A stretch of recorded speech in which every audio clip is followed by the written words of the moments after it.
కర్మల సమస్త కర్మలు చేసినటువంటి తేజోమయుడు శ్రీమన్నారాయణుడు. మరి మనము ఆయనకు విధేయులమై ఆయనను శరణం కోరుకొని తీరాలి.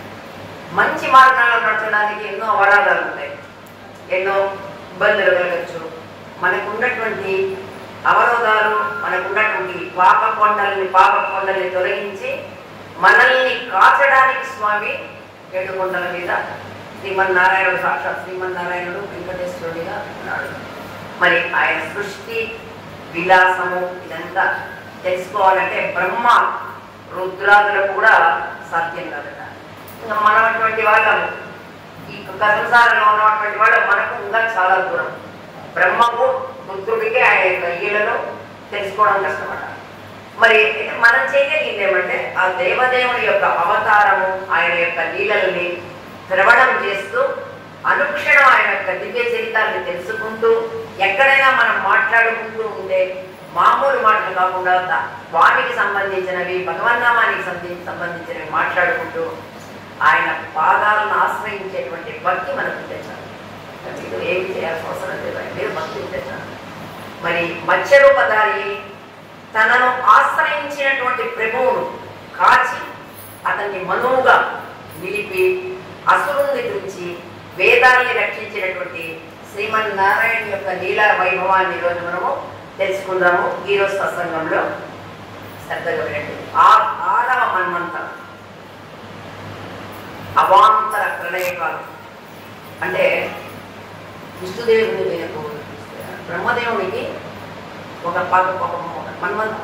పగలంతా అయిపోయింది. ఆయన నిద్రలోకి వెళ్ళిపోయే టైం, ఆయన నిద్రలోకి పోయిన టైంలో అయిపోయినప్పుడు ప్రళయం, మళ్ళీ ఆయన నిద్ర మేలుకున్న తర్వాత మళ్ళీ సృష్టి ప్రారంభం. అట్లా ఆయన అయిపోయింది అన్నమాట. టైం అయిపోయింది. అవాంతర ప్రళయకాల సమీపంలో ఉంది. భయంకరమైనటువంటి జలప్రళయం ఉప్పొంగుతానాయండి సముద్రాలనేది కూడా. సృష్టి మునిగిపోవడానికి చాలా దగ్గరగా ఉన్నటువంటి టైం. ద్రవిడ దేశాన్ని సత్యవ్రతుడు అనేటువంటి ఒక రాజు పరిపాలన చేసేవాడు. చాలా గొప్పవాడు. నిన్న మనం తెలుసుకున్నాం అప్పటిటువంటి వాడు. ఆయన కూడా అంత గొప్పవాడు అన్నమాట. ప్రజలంతా ఇటువంటి రాజు ఉంటే ఎంత బాగుండో, ఇటువంటి రాజు మనకు మళ్ళీ దొరకడు అని ఆయన క్షేమం కోసం ప్రజలంతా కూడా భగవంతుని వేడుకున్నారు. అన్ని పనులు కూడా ధర్మం న్యాయం అనేటువంటి పద్ధతిలో పరిపాలన చేస్తూ ఉన్నాడు. ఇన్ని ఉన్నా కూడా ఆ పరిపాలనలో ఉన్నప్పుడు మాత్రమే తప్ప మిగతా టైంలో కృతమాలిక అనేటువంటి నదీ తీరంలో కూర్చొని ఒక 6-7 గంటలు ఆయన తపస్సు చేసేవాడు. ఈ కార్యక్రమ తీరంలో ఆయన తపస్సు చేసేవాడట. మరి ఎవరి కోసమో శ్రీమన్నారాయణ యొక్క అనుగ్రహం కలగాలి అనేసి చేసేవాడట. ప్రతిరోజు శ్రీమన్నారాయణని అర్చించడానికి, ప్రీతితో చేయడానికి ఆ రాజర్షి నదిలో దిగి కృతమాలిక యథావిధిగా ఆ రోజు కూడా స్నానం చేశాడు. వచ్చాడు కృతమాలిక నదీ తీరంలో. వచ్చి దేవుడు ఎదురుగా నిలబడి అర్ఘ్యం వదులుదామని ముందు ఒక తీసుకున్నాడు, వదిలేశాడు. రెండవసారి తీసుకున్నాడు, వదిలేశాడు. మూడోసారి తీసుకోగానే ఆ చేతిలోకి చిన్న చేప, అంత చిన్న చేప వచ్చింది. మామూలుగా చిన్న చేప అట్లా వచ్చాడు, మనం ఏం చేస్తాము, కింద పడేస్తాం కదా. ఆ దోతిలో నీళ్ళు వదిలేశాడు ఆ నదిలో. ఆ చేప రాజుతో, ఓ రాజా, మా ఈ నది వచ్చేసి మా బోటి అల్ప ప్రాణులకు సంకట క్షేత్రం అయ్యా, ఇది మాకు పెను పెద్ద పెద్ద చేపల వల్ల మాకు కీడు వస్తుంది. తర్వాత జాలర్లు వస్తాడు మమ్మల్ని పట్టుకోవడానికి, వాళ్ళ వల్ల ఒక కీడు. మరి ఎందుకు నీళ్ళలో వదిలేస్తున్నావే, ఇది విచ్చడం ధర్మమా? శరణం అన్నటువంటి వాళ్లను క్షత్రియులు కాపాడాలి కదా, నువ్వు క్షత్రియుడివే కదా, అందులో దీన వత్సలుడు లేవు. బలహీనుల్ని కాపాడడం కన్నా ధర్మం వేరేది లేదు. నీకు తెలుసు కదా, ఇవన్నీ నేను చెప్పాల్సిన అవసరం లేదు, కాబట్టి కృపతో నన్ను కాచు అని అడిగింది మొదలుగా. ఇలా చాలా ఆశ్చర్యమైంది. చిన్న చేప ఇంత బాగా మాట్లాడుతుంది, అందులో నా పేరు పడుతుంది, తర్వాత భగవన్నామని చేస్తుంది, తనకున్న ప్రమాదాన్ని గురించి చెప్తాంది, నేనేం చేయాలని కూడా చెప్తాంది అని అంటే వింటున్నాడు. చాలా ముచ్చటేసింది నాకు. సరే, చాలా దయగలిగినటువంటి వాడు కాబట్టి మళ్ళీ లోపలికి ఏం పెట్టాడు, ఆ దోషులకు మళ్ళీ వచ్చేసి సరే ఆయన తెచ్చుకున్నటువంటి కమండలం మాది ఉంది, దాంట్లో వేశాడు చేప, చిన్నదంత చేప. అది మొత్తం పడి రాజభవనానికి వెళ్ళిపోయినాడు. పోయి ఇక్కడ దేవాలయ పూజా మందిరంలో చిన్న చేప దాని మొత్తం తనకలా తన లోపల కొద్దిసేపటికి ఇంత పెరిగిపోయింది అనమాట. పాపం చాలా ఇబ్బంది పడుతుంది చెప్పి అక్కడ దగ్గరలో ఒక కడవ ఉంది, ఆ కడవలో వేశాడు. ఆ కడవలో వేస్తే ఆయన చూస్తూ ఉండగానే కడవ మొత్తం నిండిపోయింది. కడవ నిండిపోయిందని చెప్పి పెద్ద పెద్ద గంగాళాలు పెట్టించాడు నీళ్ళు పెట్టి. ఈ గంగాళంలో నుంచి వేస్తే ఇక్కడ అయిపోయింది, ఈ గంగాళానికి వేస్తే దానంతా పెరిగింది, ఆ గంగాళానికి వేస్తే అంతా పెరిగింది. ఇంక ఇక్కడ ఉన్నవి ఏమి చాలా రాజప్రసాదంలో ఉన్నవి ఒక మడుగుకు తీసుకొని ఆ రథంలో కూర్చోబెట్టుకొని ఆ పెద్ద గంగాళాన్ని తీసుకొని ఆ మడుగు పెట్టాడు. మడుగు పెట్టి ఆ మడుగుతో వదిలేశాడు. ఈయన చూస్తుండగానే మడుగు మొత్తం పెద్దదైంది. ఆశ్చర్యం, ఎందుకు ఇట్లా నన్ను ఎవరు పరీక్ష చేస్తున్నారు, అతివేగంగా పెరుగుతుంది అని చెప్పి వదిలేశాడు. వదిలేసి ఇక్కడ ఈ మడుగు కూడా పనికిరాదు, సముద్రం అయితే కట్టించు. చాలాసార్లు సముద్రం మహాసాగరం అంటారు కదా, అక్కడైతే సరిపోతుంది, అదే నా బాధ్యత కూడా తీసుకుంటుందని మడి సముద్రం చేరిపోయాడు. మడి సముద్రం చేరిపోయి ఆ చేపను తీసుకుపోయి సముద్రంలో వదిలేశాడు. వదిలేయగానే ఓ దయామయ, ఓ దీనబంధు, ఇంతకాలము నన్ను ఇంతసేపు నన్ను బాధించుకొని ఇప్పుడు ఈ ఘోర సముద్రంలో నన్ను వదిలిపెడతావా? ఇక్కడ పెను ముసళ్ళు ఉంటాయని నీకు తెలియదా? తిమింగలాలు ఉంటాయని తెలియదా? నన్ను మింగేయవా అని దీనంగా అతి దీనంగా మొరడు. ఆయన అర్థమైపోయింది, విభ్రాంతి, చాలా చాలా ఆశ్చర్యపడి దండం పెట్టాడు. ఓ మత్స్యరాజమా, ఎందుకు నన్ను ఇంతగా పరీక్ష చేస్తున్నావు? ఒక్క రోజులో శత యోజనాలు విస్తరించినావు. అసలు మృత్యువుకు భీతి కొలిపేటట్టుంది నీ యొక్క ఇది శరీరము. అసలు ఇటువంటి చేపను మత్స్యం అంటారు. ఇటువంటి మత్స్యాన్ని అసలు ఎవరు ఇంత ముందు చూసి ఉండరు. అసలు మత్స్య జాతులు ఇంత దేహం ఎక్కడిది? జలజాక్ష అనుకున్నాడు ఆమె. అచ్యుత, నారాయణ, కేశవ, పుండరీకాక్ష, పురుషోత్తమ, ఇది మీ యొక్క దివ్య లీల తప్ప వేరొకటి కాదు. ఎల్ల లోకాన్ని రక్షించేటువంటి వాడిని మమ్మల్ని రక్షించే నువ్వైతే మేము ఎక్కడ చేయగలమయ్యా? ప్రభు, పరాయి వాడిని కాదు, ఎప్పుడూ నిన్ను శరణుకోని ఉన్నటువంటి వాడిని నేను. నీవే గతి, నిన్నే నమ్మి బ్రతుకుతున్నవాడిని. నన్ను ఇంకా పరీక్ష చేయకు, చాలు, నన్ను నీ దయకు పాత్రలు చేయి అని అనేక విధాలుగా ఈ రాజు ప్రార్థన చేశాడు. వెంటనే మత్స్యనారాయణుడు చెప్పగానే ఉన్నాడు. వత్స సత్యవ్రత, వత్స అంటే చాలా దగ్గరగా, చాలా అతి ఎంతో ప్రేమ ఉంటే ఆ మాట వాడతారట వత్స అనేటువంటి వాడు. వత్స సత్యవ్రత, ఈ రాత్రి గడిచిన తరువాత ఆ సమయంలో భీకరమైన జలప్రలయం ఏర్పడుతుంది, భూలోకం అంతా కూడా నీటిలో మునిగిపోతుంది. కాబట్టి నువ్వేం దీని గురించి నువ్వు భయపడాల్సిన అవసరం లేదు. నిన్ను కాచడానికి ఒక పెద్ద నామ వస్తుంది ఎప్పుడు, రేపటి నుంచి 7వ రోజు కరెక్ట్గా. అట్లా అక్కడ దాంట్లో 7 ఋషులు ఉంటారు. ఈ లోపల నువ్వు ఈ 7 రోజుల్లో జీవరాశుల యొక్క అన్ని బీజాలను సేకరించి, మొత్తం అన్నింటినీ కూడా సేకరించి నీ దగ్గర పెట్టుకో. అక్కడ నువ్వు కూడా ఉండు. ఆ రాత్రి ఉంటే ఆ 7 ఋషులు ఉన్నటువంటి నామ నీ దగ్గరికి వస్తుంది. అప్పటికే జలప్రళయం మొత్తం అంతా కూడా ప్రళయం ప్రారంభమై ఉంటుంది. భయపడదు, నీకు ఎటువంటి ఆపద ఉండదు. మరి చిమ్మ చీకటిగా ఉంటుంది, ఎట్లా కనుక్కుంటాను నేను పడవ అంటారేమో. ఆ మునుల యొక్క తపశ్శక్తితో వాళ్ళ యొక్క దేహం నుంచి ఒక విధమైనటువంటి కాంతి వస్తుంది.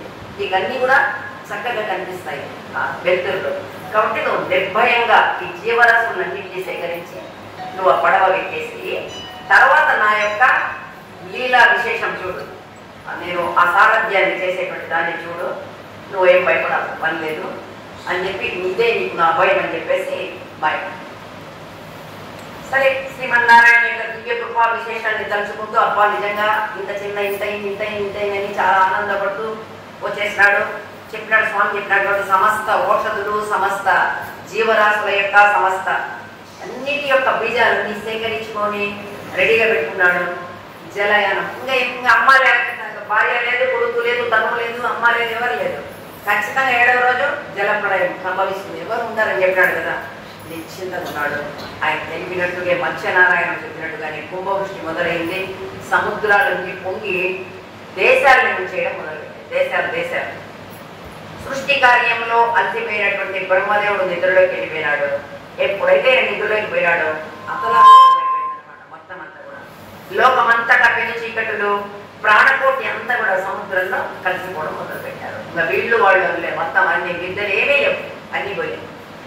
ఇటువంటి సమయంలో వాళ్ళ యొక్క కాంతి మేనితో ఉన్నటువంటి ఆ పడవ చక్కగా కనిపించింది, దగ్గరికి వచ్చింది. దగ్గరికి రాగానే ఆపారు.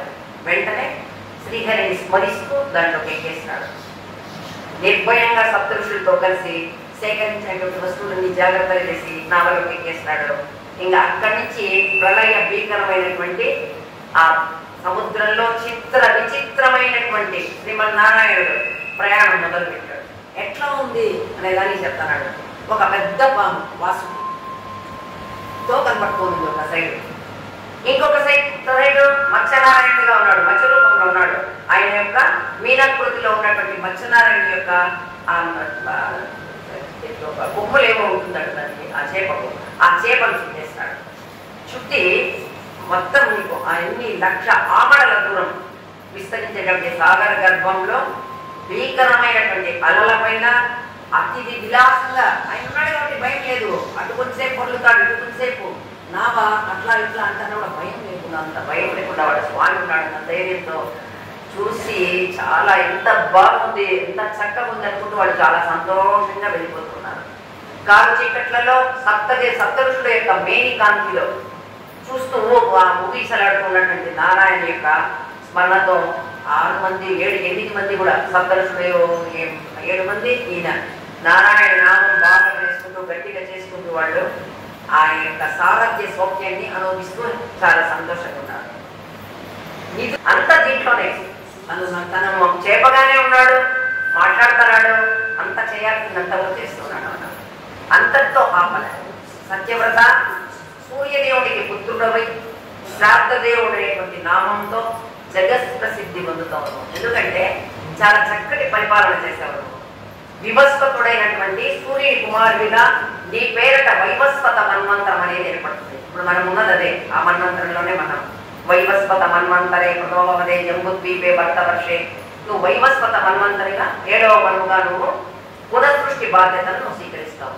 కాబట్టి సుఖంగా లోకాన్ని పాలించు అని ఆ స్వామి నారాయణుడు మనువుగా ఉండి నేను ఏర్పాటు చేసి నేను మాట్లాడాడు. మరి అజ్ఞాన సాగరంలో చిక్కుకునిపోయి కలత చెందేటువంటి మన ఓటి వాళ్ళకు కూడా సంకటహరి అయినటువంటి మత్స్యనారాయణుడే మనకు కూడా ఈరోజు మనం చెప్పుకున్న దాంట్లో మత్స్య రూపంలో ఉన్నాడటువంటి ఆ నారాయణుడే మనకు కూడా దిక్కు. అందుకే శుభమలను అందించు మత్స్యనారాయణ మమ్ము కావుమయ్యా అని ఈ విధంగా మనం ప్రార్థన చేసుకుంటున్నాం. ఈరోజు దయా సముద్రుడైనటువంటి శ్రీమన్నారాయణని ఆశ్రయించి చెడిపోయిన వాళ్ళు ఎవ్వరూ లేరు. మనకు భగవద్గీతలో కృష్ణుడు చెప్తాడు, నన్ను నమ్ముకొని చెడిపోయిన వాళ్ళు ఎవరు లేరు. మాధవ, మధుసూదన, మత్స్యనారాయణ రాజర్షి అయినటువంటి సత్యవ్రతుని నువ్వు రక్షించిన విధంగానే కవిశ్రద్ధతో మమ్మల్ని కూడా మాకు కూడా నీ యొక్క చరణ సాయుధ్యాన్ని ప్రసాదించు స్వామి అని మనం కూడా ప్రార్థన చేసుకుందాము. మరి దీనికి పరిస్థితి కూడా చెప్తున్నాడు. ఈ మత్స్యనారాయణ అవతార ఘట్టాన్ని ఎవరైతే ప్రతిదినము ప్రేమతో తలుచుకుంటూ ఉంటారో వాళ్ళకు ఖచ్చితంగా కూడా మళ్ళీ జన్మ లేదు, అంటే మనకు మోక్షం బలంగా ప్రదర్శించాడు. జలజాక్ష శ్రీమన్నారాయణ సమస్త శుభాలను అనుగ్రహించేటువంటి నీవు మాకు ఇవ్వాల్సిన సంపద ఏదో తెలుసా, భక్తిలోనే ఉండాలి. నిన్ను ఏ విధంగా చూసినా, మేము ఏ పని చేసినా కూడా నీకు సంబంధించిందే ఉంటాను. ఎప్పుడూ మేము మర్చిపోకూడదు. ఏ పని చేసినా నీ సంబంధంగా ఉండాలి, మిమ్మల్ని మర్చిపోకుండా ఉండాలని మనం కూడా ఆ విధంగానే కోరుకోవాలి. అటువంటి దాన్ని మాకు కూడా ప్రసాదించు స్వామి, మాకు అనుగ్రహించు అని మనం కూడా ఈరోజు స్వామిని చాలా ప్రేమతో కొలిచాము. మరి ఆ మత్స్యనారాయణ మనం కూడా ఈరోజు జై జై పలుకుతాం. జై శ్రీమన్నారాయణ, జై జై శ్రీమన్నారాయణ, మత్స్యనారాయణుడికి జై. కాబట్టి సృష్టి కార్యంలో సత్తు సేయక నీవో నిదురపోవయ్యా, ఏడు కొండలవాడ వెంకటారమణ,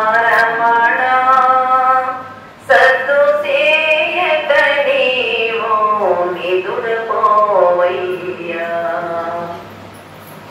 బాలచంద్ర పుటనలు పట్టి మంచముగా ఉన్నవి వెన్నెల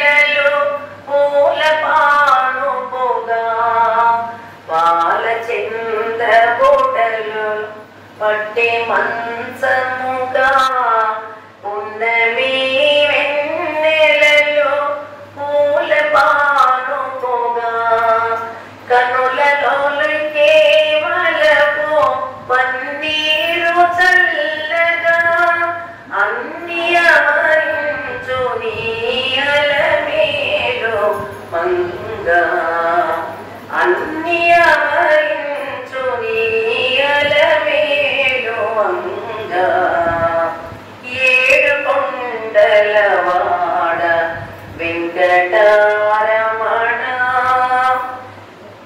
అద్దు సేత నీవో నిదురపోవయ్యా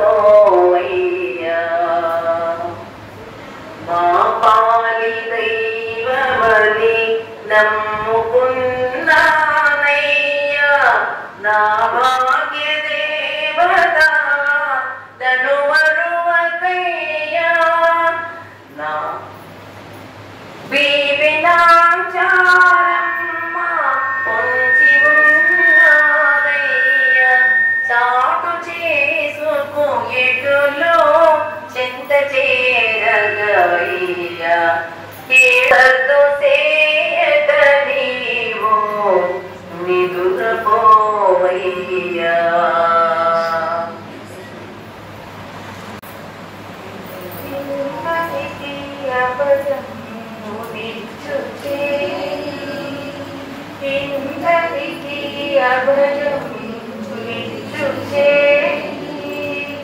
కందువకు మంచి బంగారు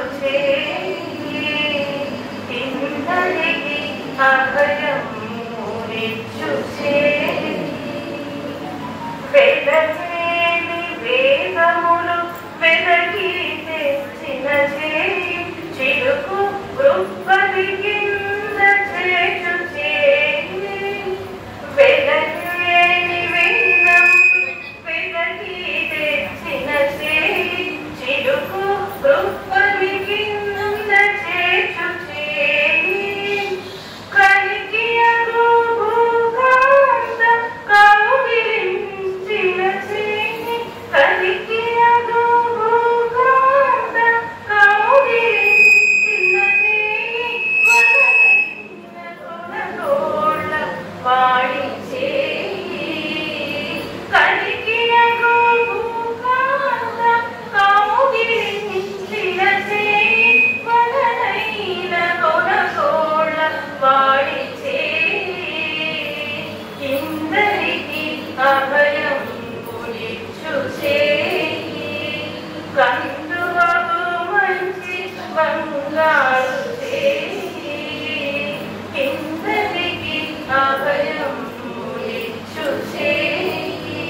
అభయమునిచ్చు చేయి కందువగు మంచి బంగారు చేయి ఇందరికి అభయమునిచ్చు చేయి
సంసారం మోయలేని మానవులం ఏడు కొండలనెక్కి రమ్మంటే రాలేము కొండంత సంసారం మోయలేని మానవులం ఏడు కొండలనెక్కి రమ్మంటే రాలేము సాటి మనిషి సౌఖ్యానికి సాయపడని దుర్బలులం స్వర్గానికి నిచ్చెనలు వేదేమో నీ ముందకు నీవే రప్పించుకో ఆపద వృక్కులు మాచే ఇప్పించుకో నీ ముందకు నీవే రప్పించుకో మా మనసు మా హృదయం పరస్పరం మానోపని దివ్య జ్యోతి మసకేసిపోతున్నది అహంకారమణి మమకారం తొలగించి చేయూతనిచ్చి మమ్ము చేరదీసుకో నీ కొండకు నీవే రప్పించుకో ఆపద మృక్కులు మాటే ఇప్పించుకో నీ కొండకు నీవే రప్పించుకో నీ కొండకు నీవే రప్పించుకో చేరినామురా వెంకటాద్రివాసకు గలని చేరినామురా కొండలెక్కి కోనదాటి కోనేటి రౌనమునికి కోగలని చేరినామురా వెంకటాద్రివాసకు గలని చేరినామురా కొండలెక్కి చేరువారి అంట నీవు అంటారు అంటలంట నీవేనురా శేషాద్రివాస అంటలంట నీవేనురా శేషాద్రివాస అంటలంట నీవేనురా కొండలెక్కి కోనదాటి కోనేటి రౌనమునికి కోగలని వెంకటాద్రివాసకు గలని చేరినామురా తలనిలాగమురా నీలాద్రివాస కలిమి కలిమి ఇస్తావురా నీలాద్రివాస కలిమి కలిమి ఇస్తావురా కొండలెక్కి కోనదాటి కోనేటి రౌనమునికి కోగలని చేరినామురా వెంకటాద్రివాసకు గలని చేరినామురా కొరలిలోన స్నానమాడి ఇలవేణుని వెనంటే కలుషములే బాగుతావురా వృషభాద్రివాస కలుషములే బాగుతావురా వృషభాద్రివాస కలుషములే బాగుతావురా కొండలెక్కి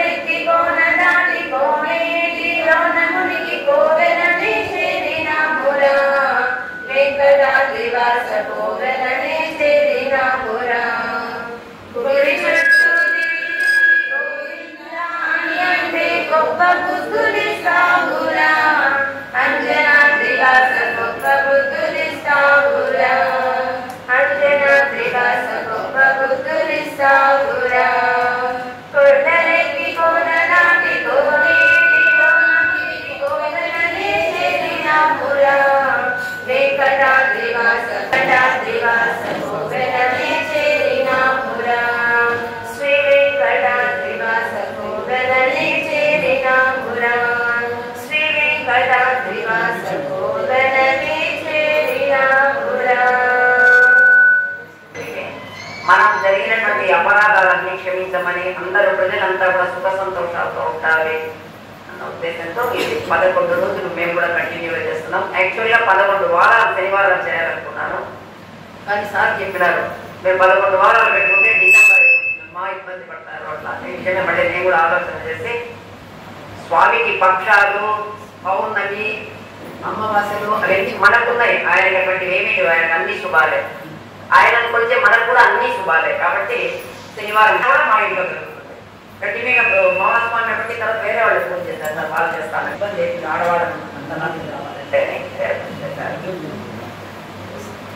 మనందరూ తెలిసిందే కదా, తిరుపతిలో కానీ ఇలాంటివన్నీ కూడా కొన్ని అన్ఎక్స్పెక్టెడ్ థింగ్స్ అన్ని కూడా చాలా అపరాధాలు తింటాయి. మనం కూడా తిరుపతిలో మరీ కోరి తగ్గించుకొని తింటూ ఉంటాం. ఈ అపరాధాలు మనము చేసాము, స్వామి వారినే చేసాము. అంతేకాకుండా ఇంత వయసు వచ్చింది కాబట్టి మనం కూడా మనకు తెలిసిన కొన్ని పాపాలు కొన్ని పాపాలు చేశాము. ఈ పాపాలన్నింటినీ కూడా క్షమాభిక్ష చేస్తున్నాం. సో దానికి 11 వారాలు అంటారు. శనివారం 11 శనివారాలు అంటే 4 నెలలు 3 నెలలు అవుతుంది. అదమ్మా 11 వారాలు 11 రోజులు కంటిన్యూస్గా చేద్దామనుకున్నాం. నిన్ననే మేడం వారి ఇంట్లో సత్సంగం చేశాము. దీనికి సత్సంగం ఉంటున్నాం లేదా క్షమాభిక్ష ప్రార్థన మొత్తం అంతా 11 రోజులు కలిపి క్షమాభిక్ష తీర్చి 11 రోజులు అందరూ ఇక్కడికి వస్తారంటే 11 రోజులు ఇక్కడ చేయొచ్చు.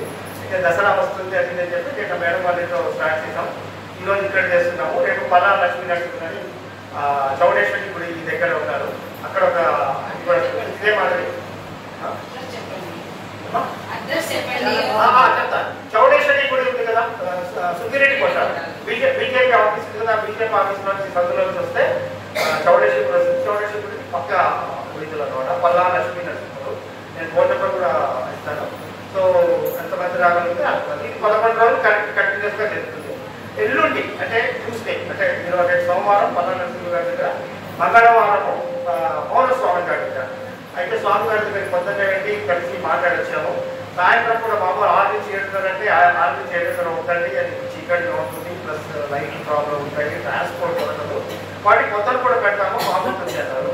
సో 10 నుంచి 11:30 10 నుంచి 11:30 అంటే 11:15 దాని దాకా ఆ బాధ్యత ఉంటున్నారు. ఎంతమంది రాగలరమ్మా అక్కడికి?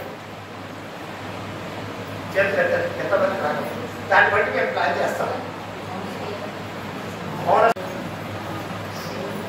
వెంకటేశ్వర స్వామి దగ్గర జరిగిన కొన్ని లోపాల కారణంగా ఈరోజు దేశవ్యాప్తంగా చాలామంది క్షమాప్రార్థన చేసుకోవడం జరుగుతూ ఉంది. కాబట్టి మన తరఫున కూడా మనం ఏమైనా చేసిన పొరపాట్లు కూడా క్షమించమని చెప్పని ఒకసార్లు మనం పఠిస్తే కొంత కోటి క్షమాపణ యజ్ఞమని చెప్పి ఒకసారి మనం చేయడం వల్ల దేశం మొత్తం మీద ఒక 1 సార్లు క్షమాపణ కోరినట్లు అవుతుంది. కాబట్టి మనం అందరం కూడా సులభంగా నేను శ్లోకం పలుకోవచ్చు. అందరూ దయచేసి 11 సార్లు చెప్తాం. అందరూ అజ్ఞానినా మయా దోషాన్ అశేషాన్ విదితాం హరే క్షమస్వ త్వం క్షమస్వ త్వం శేషశైల శిఖామణే అజ్ఞానినా మయా దోషాన్ అశేషాన్ విదితాం హరే క్షమస్తత్వం శేషశైల శిఖామణే అజ్ఞానినా మయా దోషాన్ అశేషాన్ విదితాం హరే క్షమస్తత్వం శేషశైల శిఖామణే అజ్ఞానినా మయా దోషాన్ అశేషాన్ విదితాం हरे शमस्तत्वं शमस्तत्वं शेषशैल शिखामणे अज्ञानिना मया दोषान् विहितां हरे शमस्तत्वं शमस्तत्वं शेषशैल शिखामणे अज्ञानिना मया दोषान् अशेषान् विहितां हरे शमस्तत्वं शमस्तत्वं शेषशैल शिखामणे अज्ञानिना मया दोषान् अशेषान् विहितां शमस्तत्वं हरे हरे शमस्तत्वं शमस्तत्वं शेषशैल शिखामणे अज्ञानिना मया दोषान् अशेषान् विहितां हरे शमस्तत्वं शमस्तत्वं शेषशैल शिखामणे अज्ञानिना मया दोषान् अशेषान् विहितां हरे शमस्तत्वं शमस्तत्वं शेषशैल शिखामणे अज्ञानिना मया दोषान् अशेषान् विहितां हरे शमस्तत्वं शमस्तत्वं शेषशैल शिखामणे अज्ञानिना मया दोषान् अशेषान् विहितां हरे शमस्तत्वं शमस्तत्वं शेषशैल शिखामणे अज्ञानि सौवर्णाम्बरधारिणी वरसुधां दौतां त्रिनेत्रोज्ज्वलां वन्दे वन्दे पुस्तकपाशमङ्कुशधरां स्रग्भूषितामुज्ज्वलां